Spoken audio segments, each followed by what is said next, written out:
রাজ্যপাল সিভি আনন্দ বোসের বিরুদ্ধে যৌন হেনস্থা এবং শ্লীলতাহানির অভিযোগের বিরুদ্ধে দায়ের করা জনস্বার্থ মামলা ফেরালো কলকাতা হাইকোর্ট। প্রধান বিচারপতি টি.এস. শিবগানাম এবং বিচারপতি হিরণময় ভট্টাচার্যের ডিভিশন বেঞ্চ বৃহস্পতিবার এই নির্দেশ দিয়েছে। হাইকোর্টে জনস্বার্থ মামলা করে আবেদনকারীর বক্তব্য, রাজ্যপাল নিয়ে পুলিশ কেন বিভিন্ন মন্তব্য করছে।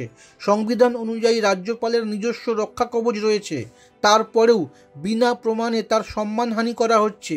তার আইনজীবী তীর্থঙ্কর দের সওয়াল, কোনো অভিযোগ প্রমাণ না হওয়া পর্যন্ত রাজনৈতিক নেতাদের রাজ্যপালের বিরুদ্ধে বিরূপ মন্তব্য করা থেকে বিরত থাকার নির্দেশ দিক আদালত।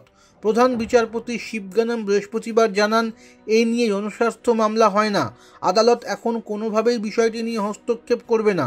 প্রসঙ্গত, গত 2 মে রাজভবনে অস্থায়ী মহিলা কর্মী হেয়ার স্ট্রিট থানায় রাজ্যপালের বিরুদ্ধে শ্লীলতাহানির অভিযোগ দায়ের করেন, কিন্তু রাজ্যপাল সংবিধানের রক্ষা কবচ পান, তাই তার বিরুদ্ধে পুলিশ কোনো ফৌজদারি তদন্ত করতে পারে না। এক্ষেত্রে তাই পুলিশের কী করণীয় তা নিয়ে সংশয় তৈরি হয়েছিল।